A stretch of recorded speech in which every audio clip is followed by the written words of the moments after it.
நெஞ்சோரமா ஒரு காதல் துளிரும் போது கண்ணோரமா சிறு கண்ணீர் துளிகள் ஏனோ கண்ணாலனே என் கண்ணால் ஒன்று கைதாக்கிட நான் நினைச்சேனே. எல்லாருக்கும் வணக்கம். நான் பின்னணி பாடகி பத்மலதா. வர மே 5 அன்னைக்கு அந்தமான்ல அம்பேத்கர் ஆடிட்டோரியம் அபிர்தீன் பஜார்ல ஈவினிங் 5:30 ஒரு கல்ச்சுரல் வெரைட்டி ப்ரோக்ராம் நடக்குது. ஸோ இதை ஆர்கனைஸ் பண்ணுறது music stars social and cultural society Murugaiah அப்படிங்கிறவர் ஆர்கனைஸ் பண்ணுறாரு. ஸோ இதில் நான் இப்போ கெஸ்ட்டாக பாட போகிறேன். என்னோட சாங்ஸ் ப்ளஸ் உங்களுக்கு பிடிச்சிருக்கிற லேட்டஸ்ட் சாங்ஸ், பழைய சாங்ஸ் எல்லாமே பாட போகிறோம். இப்போ லேட்டஸ்ட்டாக நான் பாடி வந்திருக்கிற கல்யாண சத்தம் சத்தம், ஃபேமிலி ஸ்டார் படத்துல இந்த விஜய் தேவரகொண்டா, மிருணால் தாக்கூர், அந்த மாதிரி நிறைய ஹிட் சாங்ஸ் பாட போகிறோம். நான் மட்டும் இல்லை, உங்களுக்கு பிடிச்ச நிறைய மியூசிஷியன்ஸ் வராங்க. ஸோ அவங்களும் பர்ஃபார்ம் பண்ண போகிறாங்க. So I am very eager to meet you and perform for you. So I am looking forward. கண்டிப்பாக நீங்கள் எல்லாரும் வாங்க, என்ஜாய் பண்ணுவீங்க.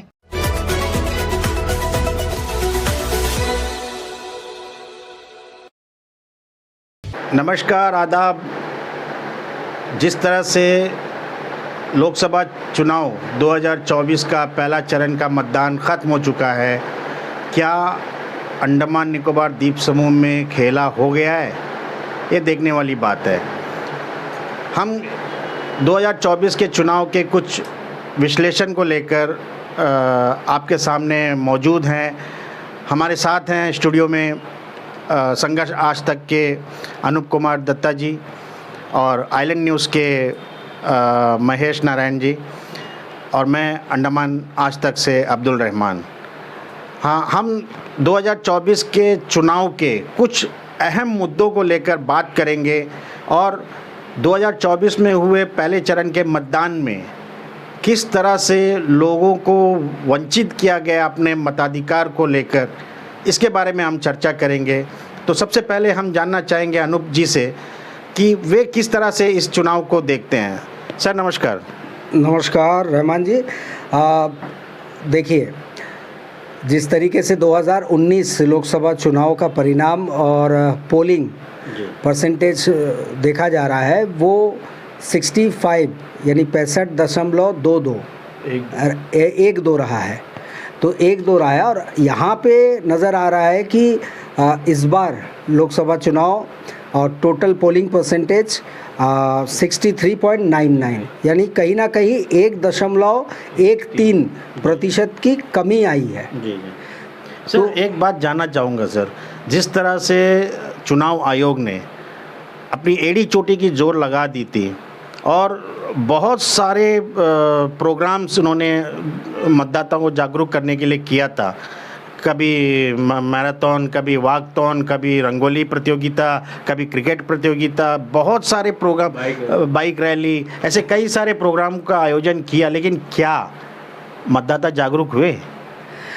हाँ, एक देखिए, इस बार जो हमारे दृष्टिगोचर हो रहे हैं, जो हमने ऑन ग्राउंड देखा है, और तमाम वो अवेयरनेस कैंप, अवेयरनेस प्रोग्राम्स, आपने कहा walkathon, marathon, bike rally, night cricket tournament day and night वाले, और रंगोली प्रतियोगिता, ऐसे तमाम प्रयास बहुत किया गया, और इलेक्शन कमीशन की ओर से और खर्चे भी बहुत किए गए अवेयरनेस क्रिएट करवाने के लिए कि लोगों में जागरूकता है, वोटर्स ज़्यादा से ज़्यादा वोट करें। अब मज़ेदार बात है कि आपको मैं ये अचंभित करने वाली बात है कि वोटर वाकई में जागरूक हुए थे, और जागरूक हुए हैं। इसका परिणाम ये हुआ कि आप देखिएगा, पिछले जितने भी कई दशक से इलेक्शन हुए हैं, उसमें जो सुबह सुबह वोटरों की तादाद हमने कम पाया है हमेशा, लेकिन इस बार ऐसा हुआ कि वोटरों की तादाद बहुत थी सुबह से ही या प्रारंभ से ही। लेकिन चूक कहाँ हुई?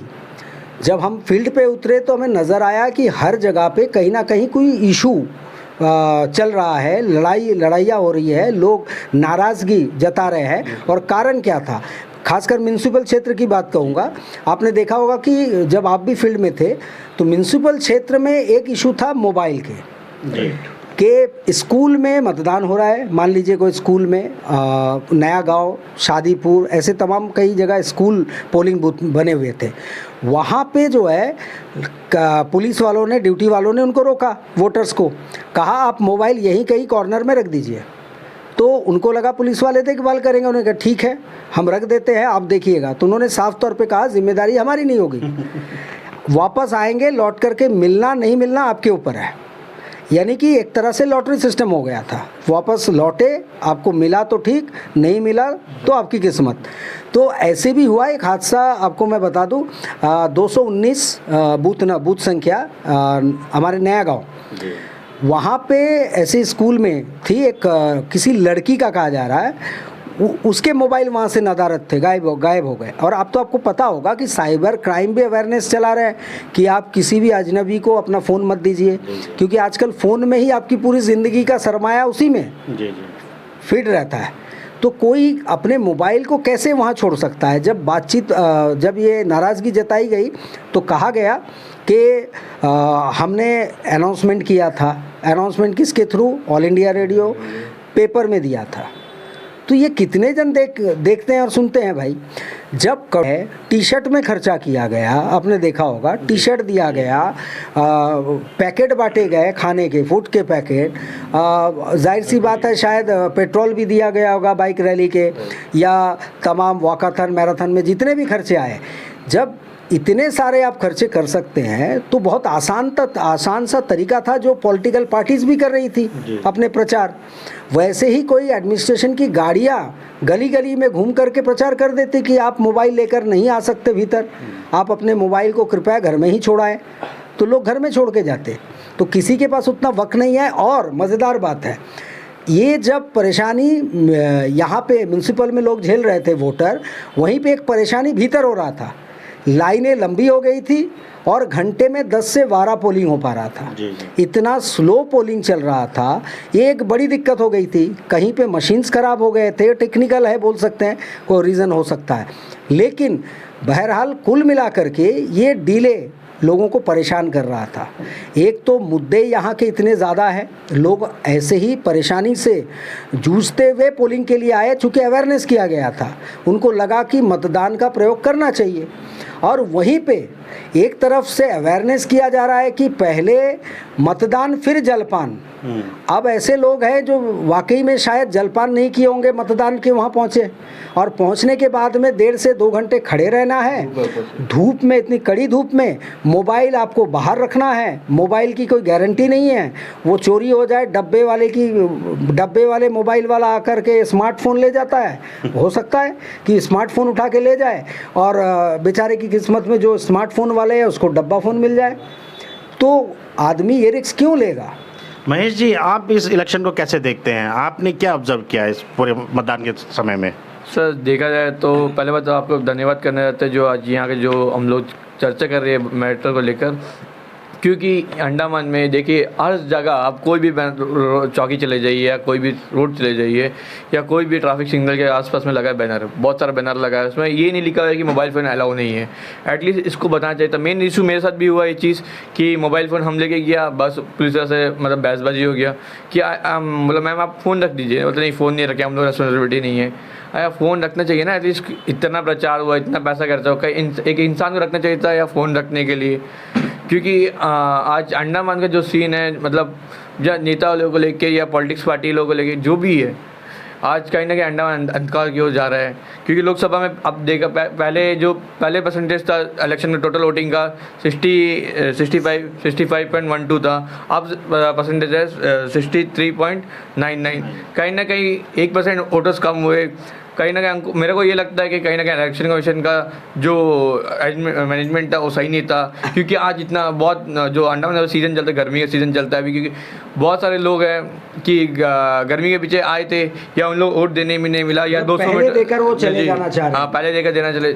और इसको जो पोलिंग का, जैसा दादा ने कहा कि पोलिंग का जो काउंटिंग होता 1 घंटे के लिए आप 20-20 मिनट के लिए रुकाते, तो पोलिंग कहीं ना कहीं स्लो हो गया। सर, इसमें मैंने जो ऑब्जर्व किया है, मैं आपको बता दूं, कई सारे मतदाता ऐसे थे जो जिनके पास मतदाता पहचान पत्र है, लेकिन उनका नाम जो है इलेक्ट्रोल में नहीं है। और कई ऐसे मतदाता जो है जो लगभग उनका निधन हुए 25-30 साल हो गए, उनका नाम इन्होंने कई दफ़ा इसका जो है BLOs जो है डोर टू डोर जाते हैं और कई बार इसका अपडेट होता है, लेकिन हमने देखा है कि जब हम इलेक्ट्रोल उठाते हैं तो 25-30 साल पहले जिनका निधन हो गया है उनका नाम इलेक्ट्रोल लिस्ट में है, लेकिन जो बंदा मतदान पहचान पत्र लेकर खड़ा हुआ है उनका नाम लिस्ट में नहीं है। तो ये किसकी कमजोरी है? ये जो है मैं आपको यही बताना चाह रहा हूँ कि इससे साफ झलकता है कि शायद जो डोर टू डोर जाने की जिनकी जिम्मेदारी थी वो डोर टू डोर नहीं पहुँचे, और जब पहुँचे उस वक्त में लोग चूँकि देखिए लेबर क्लास वो सवेरे निकल जाते हैं, ड्यूटी वाले भी ऑलमोस्ट सुबह 7:30 बजे तक निकल चुके होते हैं अपने ड्यूटी के लिए, तो गवर्नमेंट सर्वेंट की बात कर रहा हूँ। तो ऐसे में शायद अंदाजे पे ही बन गया, अंदाजे पे बन गया, और प्रैक्टिकली जो लोग रह रहे थे उनकी जानकारी उनको नहीं मिल पाई।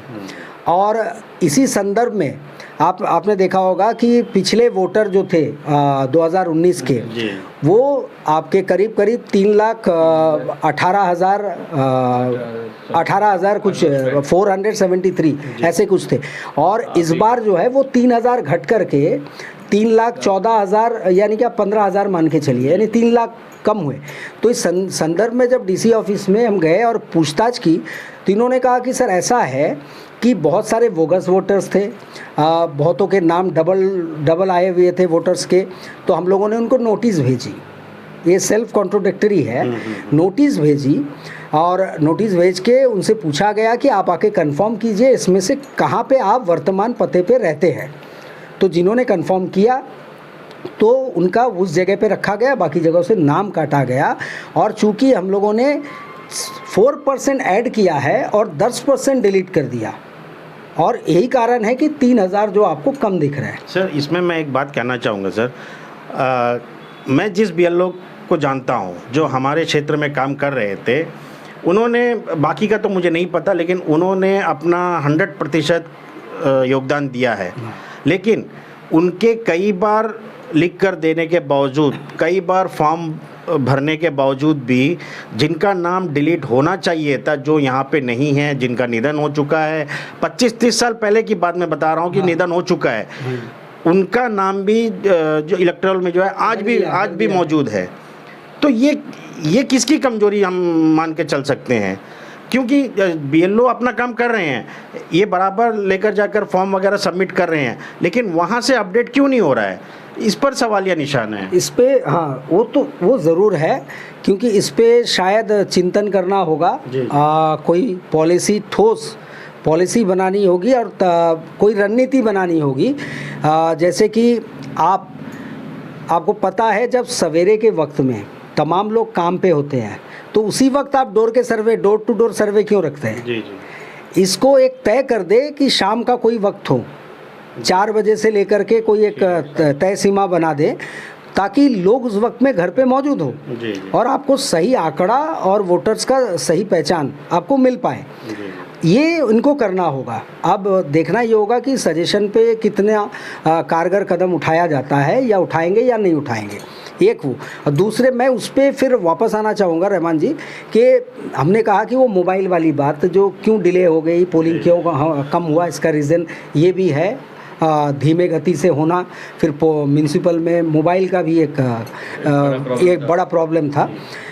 यहाँ पे आप जो पुलिस वाले थे वो मुस्तैदी से ड्यूटी कर रहे थे। मैं ये कहूँगा कि वहाँ पुलिस वाले पर्सनल्स के उनके कोई गलती नहीं है, क्योंकि इलेक्शन जब होता है तब इलेक्शन कमीशन के द्वारा जो निर्देश दिया जाता है या इंस्ट्रक्शन होता है उसको सिर्फ फॉलो करने का काम होता है इनका। इनको तो कहा गया होगा कि आप जिम्मेदारी आपको नहीं लेना है, लेकिन मोबाइल लेके किसी को भीतर नहीं छोड़ना है, अलाउ नहीं करना है, तो वो रोक रहे थे। कांदा केवल उनका था, लेकिन लोग जो हैं, लोग बाग वोटर्स इन्हीं के ऊपर चिल्ला रहे थे, लड़ रहे थे वो जो गेट पे मौजूद थे। और ARO वगैरह ये तो जो हैं, और ऑब्जर्वर ये तो राउंडिंग्स पे रहते हैं। ज़रूरी नहीं है कि आपका जहाँ प्रॉब्लम चल रहा है बूथ पे वहाँ पे उस वक्त में वो मौजूद हों, तो और आपको भीतर जाने की अनुमति नहीं है। कि आप वहाँ जो इलेक्शन ऑफिसर्स बैठे हैं, पोलिंग ऑफिसर्स बैठे हैं, पोलिंग ऑफिसर से बात कर पाए, वो संभव नहीं हो पा रहा था। ये एक बहुत बड़ी वजह रही। अब हम आप देख लीजिए, यहाँ से जब बाहर निकले आप, यानी पंचायत में भी ये हाल रहा। नया शहर से लेकर के वंडूर तक तमाम बूथों पे यही प्रॉब्लम थी, स्लो वोटिंग। और पता नहीं क्यों, आपको याद होगा कि आप इलेक्शन से पहले 1.5 महीने पहले या 2 महीने पहले, 1.5 महीने करीब, आप किसी भी डिपार्टमेंट में चले जाइए, किसी बाबू को ढूंढिए, किसी कंसर्न अधिकारी को ढूंढिए कि उनसे कुछ काम है पब्लिक का, तो सीधे कहा जाता वो तो नहीं मिलेंगे, BLO ड्यूटी में, BLO ट्रेनिंग में है, ड्यूटी में है। तो आप बताइए कि 1.5 महीने से कौन सा ट्रेनिंग दिया गया कि आखिर जब प्रैक्टिकली उनको तेज़ रफ्तार से, तेज़ गति से काम करना था, उस वक्त तो स्लो हो गए। क्या ट्रेनिंग ओवरडोज हो गया या फिर ट्रेनिंग कम हो गई? कभी कभी होता है ना, इंडाइजेशन हो जाता है, आप ज़्यादा खा लो तो ज़्यादा ट्रेनिंग तो नहीं हो गया उसका, ये कारण थे? या फिर वो ट्रेनिंग प्राप्त करने के बाद वो कुछ समझ नहीं पाए और वो सवाल उन्होंने पूछा नहीं अपने ट्रेनर से कि इसमें डाउट है? ये चीज़ें तो प्रैक्टिकली ऑन ग्राउंड नज़र आ रही थी, बहुत स्लो। कहीं पे मैं बताऊं आपको, मंगलूटान का क्षेत्र था, मंगलूटान के स्कूल में पोलिंग चल रही थी, वहाँ पे मोबाइल वाले इशू कुछ नहीं थे, परंतु ये स्लो पोलिंग के वहाँ पे बाकायदा पार्टी वालों ने हमारे आरओ को कॉल किया, आरओ ने वहाँ से फिर प्रबंध किया, 5 या 6 लोगों को फिर भिजवाया गया। उसके बाद वो जो प्रक्रिया है पोलिंग की, वो स्पीड में होती नज़र आई। तो क्या इससे पहले वो अनट्रेन थे जो स्लो हो रहा था, और 5 लोग और आने के बाद वो तेज़ी आ गई उस पोलिंग में।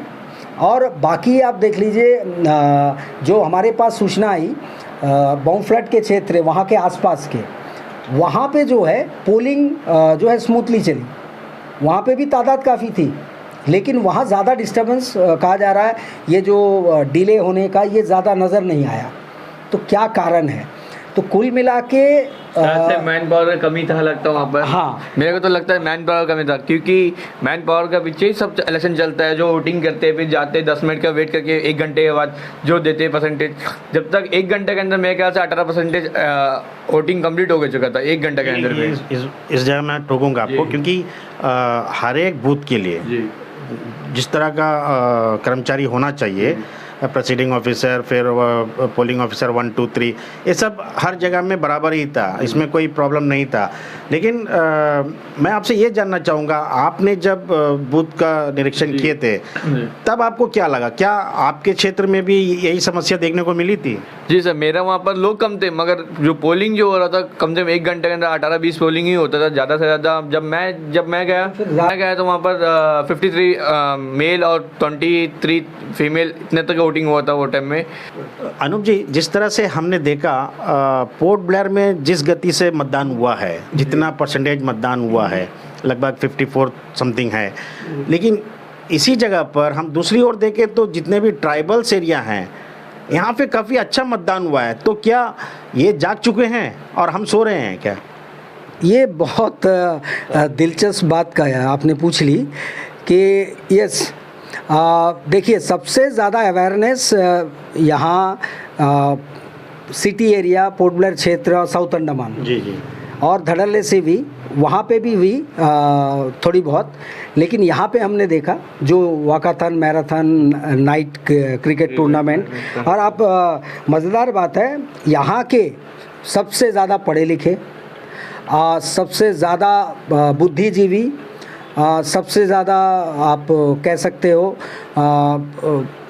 क्या जागरूक यहाँ के मतदाता, सिटी के, कैपिटल सिटी के, यहाँ वोटर 1,49,666 और मतदान का प्रतिशत 54.50, यानी कि 81,563 वोटर्स ने पोलिंग की। और वहाँ ट्राइबल एरिया ननकौरी में देख लीजिए आप, ननकौरी 80.89% और निकोबार 72.91। तो अब सीधे तौर पे कहा जाता है कि आपने दवाई पेशेंट को खिलाई और अटेंडर को असर हो गया। तो ऐसी ही बात हो गई कि जागरूक आप जिसको बना रहे थे, जगाने का प्रयास कर रहे थे, ढोल नगाड़े बजा रहे थे, वो ढोल की आवाज़ से पड़ोसी जग गया, लेकिन नींद यहाँ की नहीं खुली। और यही देखिए 60, मेरे ख्याल से आप अगर आंकड़े निकालेंगे तो लगभग 60,000 लोगों ने मतदान नहीं किया। या कारण कोई भी हो, इसमें से कुछ कारण जो हमने चर्चा की वो भी हो सकता है, और साथ में इनका वोट ना करना, लेकिन आए दिन सरकार को, एमपी को, पॉलिटिकल पार्टी को ऊपर से नीचे तक धोने का वॉशिंग पाउडर से कामकाज यही करते हैं, यही बुद्धिजीवी वर्क करते हैं। ट्राइबल एरिया से उतने आवाज़ आपको सुनाई देते होंगे? शायद नहीं देते होंगे, और ये ट्राइबल उतने शोर शराबा करते नहीं हैं। ठीक है, सबसे ज़्यादा शोर करने वाला जो क्षेत्र है वहीं से पोलिंग कम, वोटिंग कम, और सरकारी, यहाँ पे सरकारी आंकड़े, सरकारी नौकरी के जो एम्प्लॉय के आंकड़े भी बहुत हैं सिटी में। आप देखिए सरकारी नौकर यानी गवर्नमेंट सर्वेंट ही गवर्नमेंट बनाने में दिलचस्पी नहीं ले रहा है। मैं ये बात बोलना चाहूँगा, जिस तरह से आपने बताया अभी, गवर्नमेंट सर्वेंट ही गवर्नमेंट बनाने में दिलचस्पी नहीं ले रही है। बहुत अच्छा मुद्दा आपने उठाया है। मैं यह चाहता हूँ, हमारा सजेशन है इलेक्शन कमीशन को कि जो भी गवर्नमेंट सर्वेंट वोटिंग नहीं करता है उनका कुछ इंक्रीमेंट जो है काट दिया जाए, या ताकि सैलरी काट दिया जाए, ताकि ये अगली बार होश में रहे कि अगर मैं वोट करने नहीं गया तो मेरा सैलरी कट सकता है। हाँ, इसमें एक और बात मैं जोड़ना चाहूँगा। हमें नहीं पता कि ये जो पोस्टल बैलेट होते हैं, क्योंकि बहुत सारे लोगों की शायद, अब नहीं तो कमेंट्स में ये आ जाएंगे कि आप आंकड़े ठीक से नहीं बताते हैं, कि हो सकता है कि जो बाहर में ड्यूटी जिनकी लगी थी पोस्टल बैलेट, उनको काउंट किया गया या नहीं किया गया पता नहीं, क्योंकि यहाँ के जो वोटर थे वो शायद ड्यूटी में बाहर थे, तो पोस्टल को भी काउंट किया गया अथवा नहीं, ये आंकड़ों से साफ नहीं हो रहा है। 54.50 इतना ही। अगर यही सच है तो आपने जो कहा, ऐसा कोई कदम उठाना भी चाहिए, क्योंकि जागरूक जनता जहां खुद को जागरूक बताती है, हर चीज़ में दावेदारी करते हैं। यही देखिएगा, कहीं ना कहीं आप पता लगाइएगा, जब रिज़ल्ट आ जाएगा और जो 60% वोटर वोट नहीं किए हैं, यही एमपी के दरवाजे में, चाहे कोई भी बने, उसके दरवाजे पे जाएंगे और दावेदारी ठोकेंगे, पूरे फैमिली ने आपको वोट किया है, मेरे पूरे खानदान ने आपको वोट किया है, तो मेरे बच्चे का होना है, हाँ, मेरे वो कनेक्शन होना है, मुझे वो लाइसेंस मिलना है। ये लोग कहीं ना कहीं, दुर्भाग्य की बात है कि अपॉर्चुनिटी के वास्ते सबसे प्रबल दावेदारी देते हैं, सबसे पहले पायदान पे खड़े रहते हैं, और जब सरकार बनाने की, आपकी संवैधानिक अधिकार का प्रयोग करने की बात आती है, जहां एडमिनिस्ट्रेशन, सरकार, इलेक्शन कमीशन करोड़ों रुपए खर्च कर रही है आपके अवेयरनेस में, वहीं पे आप 2 घंटे या 1 घंटे इंतज़ार करके पोलिंग नहीं कर सकते, घर से निकल नहीं सकते। ये कहीं ना कहीं हमारे समाज के लिए एक सोचने का विषय है कि समाज सोचे कि आप देखिए वहाँ ओंगीज वोट कर रहे हैं। इस बार तो शॉम्पेन भी वोट किए हैं हमारे। ये आंकड़े बता रहे हैं, आंकड़े मैं बता देता हूँ कि शॉम्पेन जो है, देखिए स्ट्रेट आइलैंड में जो है 84.61%, डुओंग क्रीक जो है 92.64%, शॉम्पेन हार्ट जो है 8.33%। हालांकि इनके वोट प्रतिशत संख्या बहुत ज़्यादा नहीं है, फिर भी यहाँ कम रहे हैं, थोड़े बहुत कम रहे हैं। लेकिन आप देखिएगा प्रिमिटिव ट्राइब ये जागरूक है, चाहे उनको ले जाके वोट कराया हो या, लेकिन आप अगर वो कोई ये बताए कमेंट्स में मुझे आपके चैनल में भी कि उनको तो एडमिनिस्ट्रेशन उठा करके लेके आके पोलिंग करवाते हैं, लेकिन उनको ये नहीं भूलना चाहिए कि वो अगर प्रिमिटिव ट्राइब ये कह दे कि मैं नहीं जाऊंगा, वोट नहीं करना है, तो आप उसको लेके भी नहीं जा सकते। ठीक है, लेके भी नहीं जा सकते हो। यानी कहीं ना कहीं मन से राजीनामा तो आया, और यही चीज़ आंकड़े आपको निकोबार, ननकौरी में देखने को मिल रहा है। और तो इसका मतलब ये है कि जब ट्राइबल्स जाग गए हैं हम और कब जागेंगे? हम कब जागेंगे, मुद्दा यही है। तो क्या हम ट्राइबल से भी पीछे हैं? क्या ये- हमारा सोच ट्राइबल से भी पीछे हो गया है? नहीं, अभी जो हो गया हमारे सोच पीछे नहीं है। आपने कहा हम कब जागेंगे, ये सवाल है। हम कैसे जागेंगे, क्योंकि जो वाकई में सो रहा है वो तो जागेगा, वो जाग गए। अब जो सोने का एक्टिंग कर रहे हैं और अपने आप को मैं सो रहा हूँ कह रहे हैं, तो उसको आप कैसे जगाओगे? वो तो आधा सोया आधा जगा है। उसके अपने विवेक को जगाना होगा, अपने अधिकारों के बारे में मतलब चेतना जगानी होगी, और साथ ही साथ समाज के प्रति उनका दायित्व क्या है और राष्ट्र के प्रति उनका क्या दायित्व है। ये अक्सर आदमी नहीं सोचता है। लोग सिर्फ मैं और मेरा परिवार, इससे आगे बढ़ कर के कि राष्ट्र की बात आती है, समाज की बात आती है, इस पे अगर चिंतन करे, इस पे जागरूकता लाया जाए, तो मेरे ख्याल से 80% क्यों 99% भी पोलिंग वोटिंग हो सकता है। अलबत्ता हमारी फोकस जो रही है वो बिल्कुल ये 2024 के इलेक्शन पे रही है कि खामियां कहाँ कहाँ हुई है और क्या वजह, वो हम ढूंढने का प्रयास कर रहे थे। तो मैं उसी पे लौटना चाहूँगा और ये कहना चाहूँगा कि इस बार एक तालमेल और नज़र नहीं आई, कोऑर्डिनेशन बिटवीन पॉलिटिकल पार्टीज़ और एडमिनिस्ट्रेशन। क्योंकि देखिए डोर स्लिप BLOs, हम BLO का दोष नहीं देंगे, डोर स्लिप वाला एक बहुत बड़ा मामला था, डिस्ट्रीब्यूशन नहीं हो पाया प्रॉपरली। और इसके कारण कहीं ना कहीं जब हमने बातचीत की तो पता चला कि कई BLOs ऐसे थे जिनको उस क्षेत्र के बारे में जानकारी नहीं थी। उनका रोड मैप उनको नहीं पता था, उनको पार्ट का नंबर पता था, लेकिन किस घर से कहाँ से लेकर कहाँ तक का उनका एरिया है उनको नहीं पता था। दरअसल मैं और हाँ, क्योंकि जो इलेक्ट्रॉल आया था जिसमें जो नाम जिसमें लिखे रहता उसके पीछे तो मैप बना था, सर्वे नंबर भी लिखा हुआ था।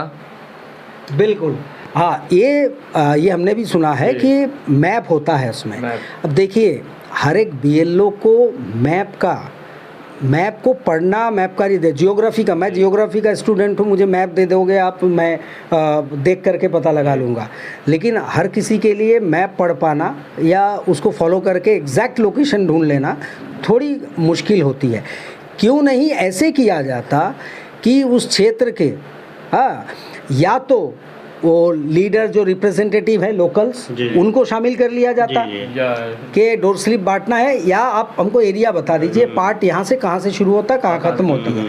नहीं तो ये BLO की ड्यूटी, ये डिस्ट्रीब्यूशन ऑफ डोर स्लिप, ये बेहतर होता कि हमारे आंगनवाड़ी और ANMs को दे दिया जाता है, क्योंकि ANMs और आंगनवाड़ी से बेहतर डोर टू डोर की और घर वालों की पहचान इनको नहीं है, किसी को भी नहीं है।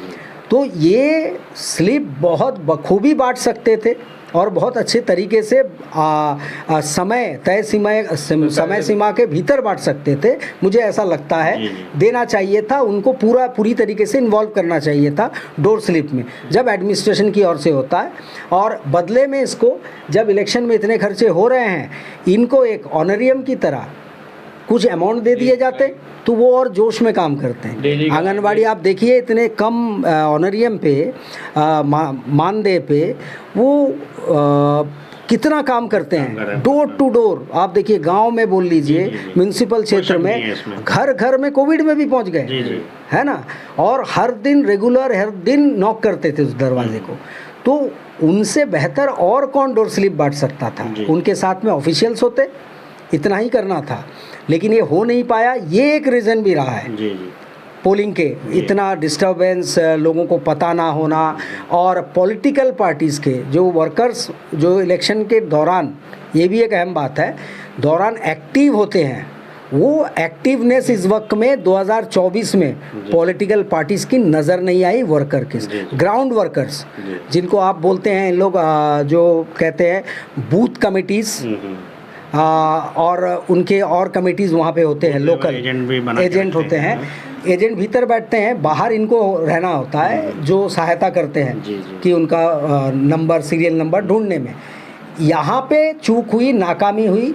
और सभी को पता है, आपको भी पता है, मैं सारे चैनल वालों को, अंडमान निकोबार, कि इस वक्त पॉलिटिकल पार्टी में किस तरीके से खेमों में बटा हुआ इस वक्त में, उस तरीके से इलेक्शन में जाना, और कारण शायद यही रहा होगा कि एक दूसरे से कोई कोऑर्डिनेशन ही नहीं रहा उनका। और दूसरा, एडमिनिस्ट्रेशन ने इनको पूरी तरीके से इन्वॉल्व नहीं किया था, तो BLO से वो चूक हो गई। आंगनवाड़ी और आशा आंगनवाड़ी ANMs इनको ना इन्वॉल्व करना, काम को और स्मूथली फास्टेस्ट तरीके से करने का, ये तमाम चीज़ें खामियां नज़र आई। अब बहरहाल आप तो कह सकते हैं कि अंत भला तो सब भला। तो ऐसा ही लगता है कि आपने ज़ोर शोर से इतना प्रचार प्रसार किया और आखिर रिजल्ट क्या, कुछ नहीं मिला। इसीलिए इसमें खेला तो हाँ, एक बात बोलना चाहता है, जो फर्स्ट टाइम वोटर्स है, जिसको डोर स्लिप नहीं मिला, जिसका नाम नहीं आया, जिसका पेपर में जो लोग देखे, फर्स्ट टाइम वोटर्स के लिए बोलना चाहता है, उन लोग पता नहीं कि मैं वोटर लिस्ट में नाम आया या नहीं आया, या वोट देना या नहीं देना, उन लोगों को वही नहीं चीज़ नहीं पता, क्योंकि डोर स्लिप नहीं आया करके। कहीं ना कहीं ये भी खामियां भी बोल सकते हैं, क्योंकि आज के यूथ को उसको पता ही नहीं कि आज इलेक्शन है, मेरा नाम आया नहीं आया, इलेक्ट्रल तो नहीं मिलता सबके हाथ में, या नहीं मिलता, जो उस लोगों को नहीं पता था कि नाम आना, वोट देना या नहीं देना, या डोर स्लिप आया नहीं आया, उस लिस्ट में कितना नंबर में नाम है नहीं है, वो भी कहीं ना कहीं नाकामी बोल सकते हैं। इसीलिए मैं बोल रहा था कि डोर स्लिप जो डिस्ट्रीब्यूशन थी उसके प्रोसेस क्या होने चाहिए थे, उसमें और क्या कदम ऐड किया जा सकता था जो नहीं हुआ। ये आगे सजेशन रहेगा, अनुरोध भी रहेगा कि इस तरीके पे विचार किया जाए हमारे सजेशन पे, क्या इससे बेहतरी कुछ आ सकती है आपके आगे डोर स्लिप डिस्ट्रीब्यूशन में।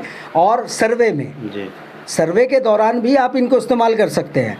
तो और वक्त का, ये चीज़ों पे अगर ध्यान दें, वक्त सवेरे का ना होकर 4 बजे के बाद कोई 3 या 4 घंटे का वक्त हो, 8 बजे तक का, ऐसे समय पे अगर वो डोर टू डोर जाए तो शायद रिज़ल्ट और सर्वे का जो रिज़ल्ट है वो बेहतर निकल पाएगा। आगे इसको स्ट्रीमलाइन करने की आवश्यकता है।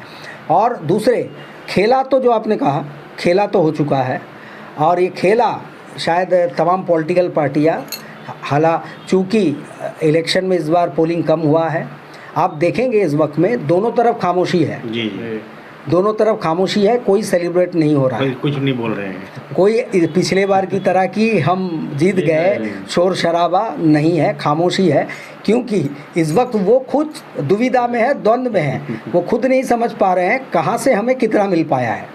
देखिए, अहम बात है, अब मैं तो यही कहना चाहूँगा, शायद आप लोग भी सहमत होंगे कि जो होना था हो चुका है। अब सभी के भाग्य जो है अब EVM में कैद हो चुका है। अब 4 तारीख को ही भाग्य का फैसला होगा। लेकिन अंडमान में जिस तरीके का परिवेश इस वक्त बना है, कहीं ना कहीं समीकरण जो कह रहा है और जिस तरीके से पोलिंग हुआ है लोगों के बीच में, वोटर्स के बीच में जो बातें हैं और जो सामने आ रही है, उससे फैसला किसी भी तरफ हो, लेकिन ये भी नज़र आ रहा है कि आने वाला जो चुनाव होगा 5 साल बाद लोकसभा का, वो दिलचस्प होगा, क्योंकि कहीं ना कहीं कुछ और चेहरे शायद इस वक्त, चेहरे जो है वो बहुत ही स्ट्रॉन्ग रूप से सामने आएंगे उस वक्त में, और वो ये बोल सकते हैं एक तरह से चैलेंज पेश करेंगे आने वाले टाइम पे। इस बात से मुझे लगता है तमाम पार्टियां भी सहमत होंगी, और ये चेहरे कोई भी हो सकते हैं जो 5 साल तक अब ग्राउंड पे रहेंगे, जो 5 साल तक ग्राउंड पे, धरातल पे लोगों से जुड़े रहेंगे, वोटर से जुड़े रहेंगे, वो प्रबल दावेदारी दे सकते हैं, कड़ी चुनौती दे सकते हैं। इसका अंदाज़ा इस वक्त में लग रहा है, आभास हो रहा है। और बहरहाल खामियां जो भी रही है, हम इतना ही कहेंगे कि अवेयरनेस अंतिम समय तक कायम रहे, और वो प्रैक्टिकली पोलिंग के दिन तक भी नज़र आना चाहिए, और जो पॉलिसीज़, जो रूल पोलिंग के डेट में भी बनता है, वो बिल्कुल आपके अवेयरनेस के साथ में उसकी तालमेल हो। जैसा मैंने कहा कि तमाम अवेयरनेस, ज़्यादा से ज़्यादा पोलिंग होना, लेकिन उसके बाद में पोलिंग स्टेशन पे ये तमाम चीज़ें, घटनाओं का घटित होना, ये प्रमुख कारण रही है। अब देखना ये होगा कि इस बातचीत के बाद, ये सजेशन के बाद आने वाले वक्त में कितना ध्यान देती है एडमिनिस्ट्रेशन इस पे, और कितना इसको स्ट्रीमलाइन करने का प्रयास करती है और कितने इसको व्यवस्थित करने का प्रयास करती है, ताकि आगे वाकई में आने वाले चुनाव में 80 से 85% जो है मतदान हम टारगेट अचीव कर सकें। जी हाँ, तो जैसे कि अभी आपने सुना संघर्ष आज तक के अनूप जी को। अनूप जी एक यूट्यूबर हैं, न्यूज़ चैनल चलाते हैं, लेकिन ये जो है एक राजनीति से भी इनका बहुत पुराना रिश्ता रहा है और राजनीति को भी कई बारीकी से ये समझ चुके हैं और समझ भी रहे हैं। तो इनका जो सजेशन है इलेक्शन कमीशन को कि जिस तरह से BLOs को तैनात करते समय किन चीज़ों को ध्यान में रखना चाहिए, जैसे ANM और आशा वर्कर और आंगनवाड़ी वर्कर, इन्होंने एक बहुत अच्छा सजेशन दिया कि ये जो है घर घर से जुड़े हुए हैं, हर डोर के नाम और जितने भी उस इलाके के लोग हैं उनको भली भांति जानते हैं। कौन जिंदा है, तो ऐसे में अगर BLO की ड्यूटी कुछ ऑनरेरियम के साथ अगर इनको सौंप दिया जाए तो एक बहुत अच्छा रिजल्ट मिल सकता है। ऑफिशियल्स भी रहे। हाँ जी, जैसे साथ में उनका एक ऑफिशियल भी रहे जो BLO अपॉइंट भी करे और साथ में इनको भी ले लें तो एक अच्छा रिजल्ट मिल सकता है। तो इस वक्त हमारे साथ मौजूद थे आइलैंड न्यूज़ के महेश नारायण जी और संघर्ष आज तक के अनूप दत्ता जी और मैं अब्दुल रहमान। तो उम्मीद करता हूँ आपको हमारा यह कार्यक्रम पसंद आया होगा। हम आपसे अनुरोध करते हैं ऐसे ही और भी कई प्रोग्राम को लेकर हम आपके सामने हाजिर होंगे। हमारे चैनल को, हम तीनों के चैनल को, आइलैंड न्यूज़, संघर्ष आज तक और अंडमान आज तक को ज़रूर सब्सक्राइब करें, शेयर करें और लाइक करें। धन्यवाद।